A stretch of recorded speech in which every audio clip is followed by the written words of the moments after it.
Hey, what's going on, everybody? It's Realistic with Realistic Productions, doing another tutorial for SoundOracle.net. And today we're going to go over a little bit more of a fun thing to do, parallel distortion. It's a way to be able to get our drums, our kicks, or our snares to just kind of pop through a little bit more. It's a more of aggressive approach, and we're going to be blending in two signals together. So we're going to be spending the majority of the time in Pro Tools, so let's go over to Pro Tools. All right, so I have Pro Tools open up and we're going to dive into doing some parallel distortion today. If you haven't already, open up your DAW and do this with me. You'll find that you're going to learn a lot more if you do it with me. And so let's go ahead and dive in and hear what we're dealing with, and then we'll start our parallel distortion from there.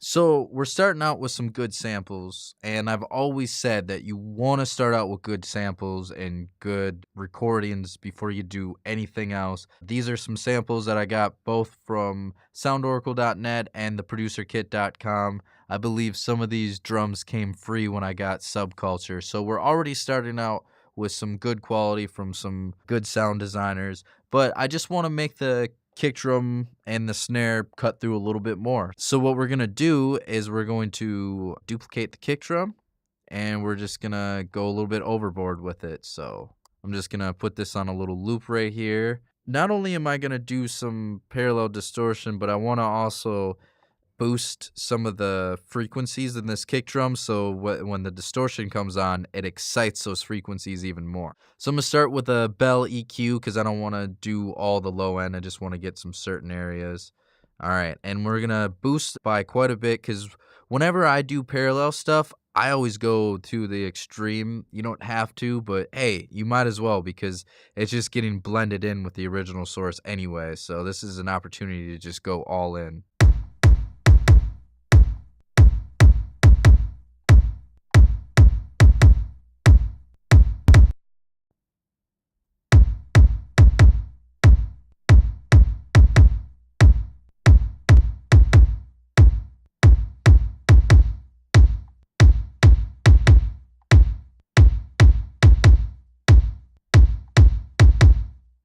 All right, so what I did was I boosted a little bit at 75 to get some thump in there.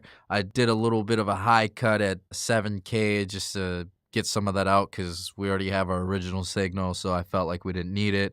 Cut just a little bit of the low out, not very much, just a low cut at about 40 hertz. And then I wanted to find where that beater, where the attack was of that kick, and I found it around 3K, so we just boosted that stuff to the extreme. So here's without it.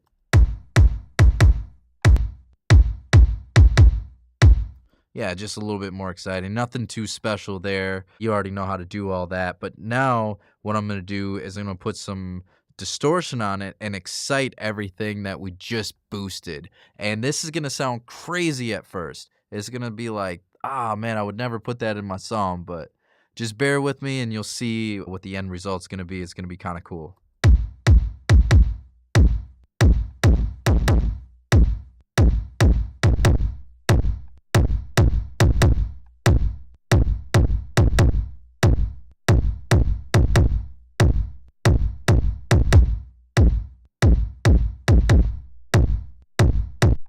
All right, so that is quite a bit of distortion. Sounds really bad, right? So what we're going to do is we're going to slowly blend this in with our original signal, and we're going to hear how that sounds like. And it's going to be a little bit quieter than the original signal, and you'll hear what it sounds like blended in. So here, we're going to start out with the original signal by itself, and then we'll slowly put it in.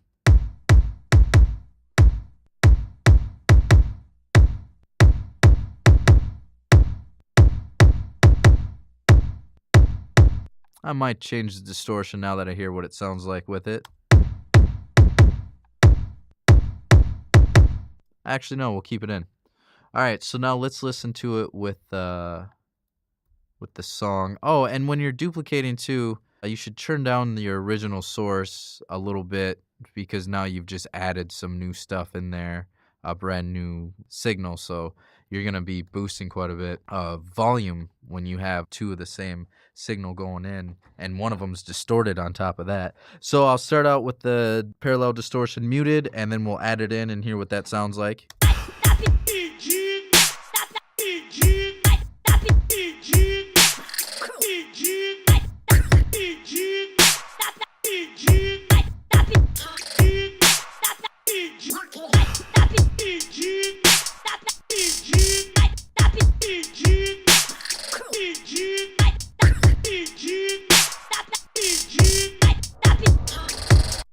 Yeah, you can hear how that really just bumps through a little bit. Might be some things I adjust on the EQ. I probably don't need that much going on with the low end or the high end there.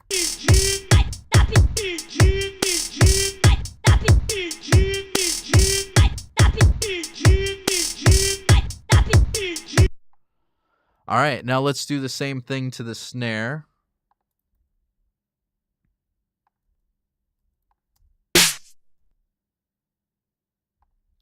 And we'll just go ahead and duplicate that.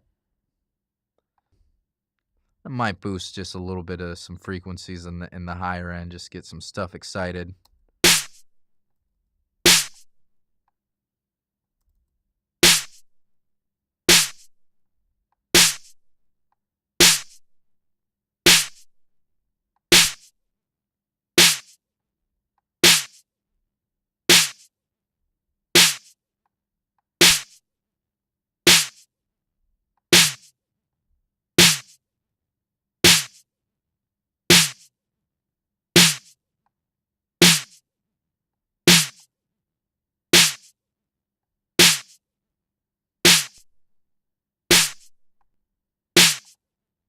Yeah, so I just boosted some things to get some stuff excited for when we add in our distortion, so we can really hear that harmonic content jumping all around in our ears.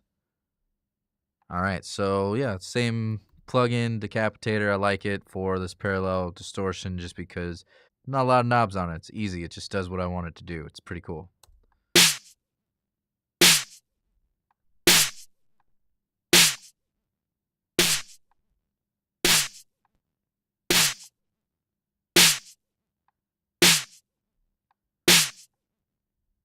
Here's without it. Here's with it. Yeah, and so we'll blend that in, see what that sounds like.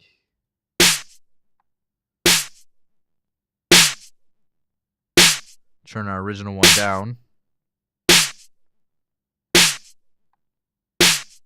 Here's without it. Here's with it. All right, let's hear what it sounds like in the song.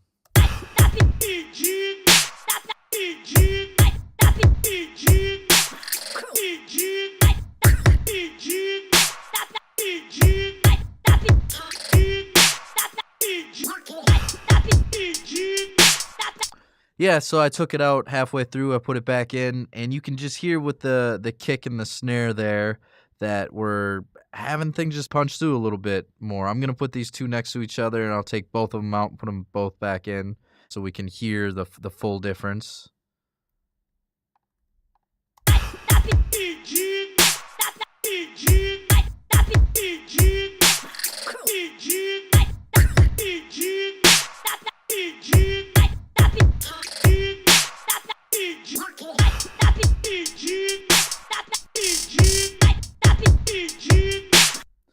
So there you have it. You can hear how the kick drum and the snare just punch through the mix a lot more. It gives it a little bit more aggression, and it allows it just to have just more of a punch and attack to it. So if you like it, go ahead and use this trick. It can help a lot. You don't have to use it on every song, but when it works, it really works. All right, so those are my steps to do parallel distortion. And basically what we did was we duplicated the track, and on the duplicated track, we threw an EQ on there, boosted some of the lows and the highs, and then we threw some distortion on there, got a little crazy with that, and then we churned down the level and then slowly blended it in with the original source. And we saw that it just kind of helped the drums punch through the mix a little bit more and had a little bit more thump to them. So yeah, if you're liking these videos, Feel free to shoot a comment below and tell us what kind of videos that you want to see in the future, and we can definitely make that happen. And as always, find me on all social media platforms at Realistic Productions. You can find me on the web, realisticproductions.net, and go over to SoundOracle.net if you're looking for the best drum samples and loops to really make your productions stand out from what everybody else is doing. You can also find them on all platforms at SoundOracle. All right, till next time.